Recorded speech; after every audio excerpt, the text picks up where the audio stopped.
प्यारे विद्यार्थियों, आज हम जीवों के जनन के तीसरे सत्र में आपका स्वागत करते हैं। आशा करता हूं कि आप पिछले सत्रों में जो पाठ्यक्रम बताया गया था उससे आपको इस अध्याय को पढ़ने के लिए बहुत ज़्यादा उत्सुक हो रहे होंगे। आइए हम इसे और आगे बढ़ाते हैं। विद्यार्थियों, आप अपने पिछले सत्रों को स्मरण करें जहां हमने लैंगिक जनन, एक कोशीय तथा बहुकोशीय अलैंगिक जनन संरचनाएं, कायिक प्रवर्धन तथा इसके लाभ के विषय में पढ़ा था। अपने इस सत्र में आगे बढ़ते हुए हम आज लैंगिक जनन के विषय में कुछ वार्तालाप करेंगे। आइए अध्याय का अवलोकन करें।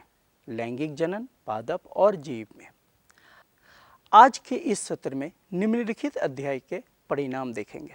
पहला, लैंगिक जनन और उससे पैदा हुई संतति की विशेषताएं। दूसरा, लैंगिक व अलैंगिक जनन में भेद। तीसरा, पादपों व जीवों में लैंगिक जनन अवस्था का विश्लेषण। चौथा, प्राइमेट व नॉन प्राइमेट स्तनधारियों में चक्रीय परिवर्तन, मौसमी प्रजनक और ऋतुनिष्ठ प्रजनक।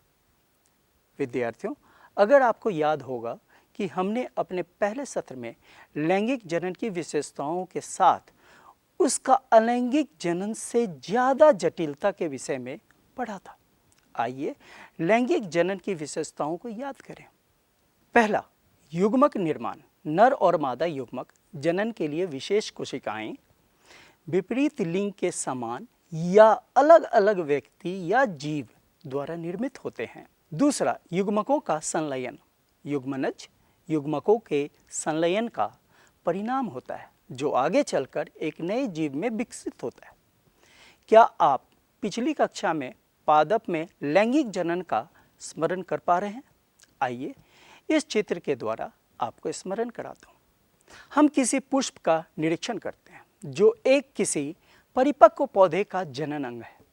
पुष्प में दो युग्मक पाए जाते हैं। नर युग्मक को पराग जो कि पराग कोश में एकत्रित रहते हैं और मादा युग्मक बीजांड जो कि अंडाशय में उपस्थित होती है। आइए इसे और ध्यान से तथा नज़दीक से देखें। नर और मादा युग्मकों यानी पराग तथा बीजांड के संलयन को निषेचन कहते हैं जिससे युग्मनज का निर्माण होता है। यही युग्मनज बाद में भ्रूण तथा बीजांड बीज का निर्माण करता है। यही बीज बाद में एक नए पौधे को अनुकूल अवस्था में जन्म देता है। विद्यार्थियों, लैंगिक जनन किस प्रकार अलैंगिक जनन से अलग है, आइए देखें। हमें पता है अलैंगिक जनन में बिना युग्मक के जनन होता है जबकि लैंगिक में युग्मक निर्माण अहम है। अलैंगिक में बिना युग्मक संलयन के संतति की वृद्धि होती है जबकि लैंगिक में युग्मक संलयन होता है। अलैंगिक जनन में संतति अपने जनक के बिल्कुल समरूप क्लोन होता है जबकि लैंगिक में संतति में रूप भेद होता है। आइए देखें, हमारे कुछ जीव अपने बच्चों व अंडों के साथ हैं। ये सभी लैंगिक जनन से उत्पन्न हुए हैं। लैंगिक जनन में विपरीत लिंग के दो जनक होते हैं, एक नर और एक मादा। युग्मक का बनना, युग्मकों का संलयन, युग्मनज का बनना तथा भ्रूण बनकर एक संतति के रूप में उत्पन्न होना, ये सभी प्रक्रिया लैंगिक जनन के महत्वपूर्ण आधार हैं। हम यह निरीक्षण करते हैं कि ये सभी जीव आकार, प्रकार, आंतरिक संरचना तथा फिजियोलॉजी में भिन्न हैं, मगर लैंगिक जनन की प्रक्रिया सभी में एक समान ही होती है। अब हम पादप और जीवों में लैंगिक जनन की विशेषताएं देखेंगे। पहली विशेषता यह है कि सभी जीवों को आगे बढ़ने से पहले विकास और परिपक्वता की अवस्था तक पहुंचना होता है। जीवों में जीवन के दो चरण होते हैं जो कि लैंगिक जनन के शुरू होने तक किशोर अवस्था तथा जनन अवस्था। किशोर अवस्था एक जीव के विकास की अवधि, उसके जन्म के बाद प्रजनन परिपक्वता तक पहुँचने से पहले तक पादप में इसे हम कायिक अवस्था या प्रावस्था कहते हैं। जनन अवस्था वह अवधि है जब जीव प्रजनन परिपक्वता तक पहुंचता है, प्रजनन की क्षमता प्राप्त करता है। आइए पुष्पीय पादप का जीवन चक्र देखते हैं। यह काफी परिचित सा है। पुष्पीय पादप हमेशा एक बीज के अंकुरित होने से ही उत्पन्न होता है, जिसमें एक भ्रूण होता है।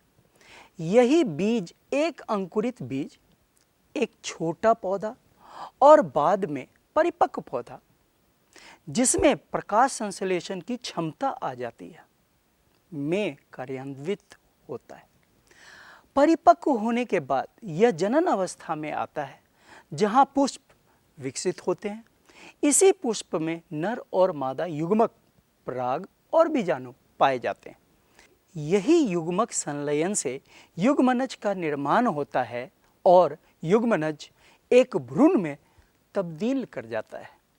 एक और दिलचस्प जीवन चक्र को देखते हैं, मेढक का जीवन चक्र। आप स्क्रीन पर मेढक का जीवन चक्र देख रहे हैं। अंडे पानी में डिंब टैडपोल को जन्म देती है, जो मछली की तरह होता है। इसमें सांस लेने के लिए मछली की तरह गल्फर होता है। जब यह डिंब परिपक्व होता है तो गल्फर, पूंछ गायब हो जाते हैं और पीछे के पैर बड़े हो जाते हैं और अंत में यह पानी से बाहर आ जाता है। परंतु जनन के लिए उन्हें पानी में जाना ही पड़ता है। यहाँ नर मेढक पानी में मादा युग्मक को अपने युग्मक से निषेचित करता है। यह बाह्य निषेचन का उदाहरण है। यहाँ अंडा देना तथा नर द्वारा शुक्राणु देना ही जनन अवस्था का ही उदाहरण है। यहाँ दोनों नर और मादा युग्मक देने में सक्षम है। हम इस निष्कर्ष पर पहुँचते हैं कि पादप और जीव दोनों में किशोरावस्था और जनन अवस्था की अवधि विभिन्न जीवों में भिन्न भिन्न होती है। अब हम उच्च पादपों में जनन अवस्था देखेंगे, जो पुष्पीकरण के साथ शुरू होती है। आप अपने आसपास के क्षेत्र में कुछ पौधों का ध्यान से निरीक्षण करें और पता करें इसमें पुष्प कब लगते हैं। आप माली, किसान इत्यादि से भी यह सूचना इकट्ठा कर सकते हैं। आप स्क्रीन पर कुछ पादपों के नाम देख रहे हैं। आइए इसके रिक्त स्थान को ध्यान से भरते हैं। यहाँ आपको इन पौधों के पुष्पीकरण का समय तथा ऋतु में कितनी बार इसमें पुष्पीकरण होता है पता करें। आपने बिल्कुल सही लिखा। गेंदा अक्टूबर में होता है, ऋतु में एक बार होता है। चावल अक्टूबर में होता है, ऋतु में एक ही बार होता है। गाजर फरवरी में होता है, लेकिन ये ऋतु में 2 बार होता है।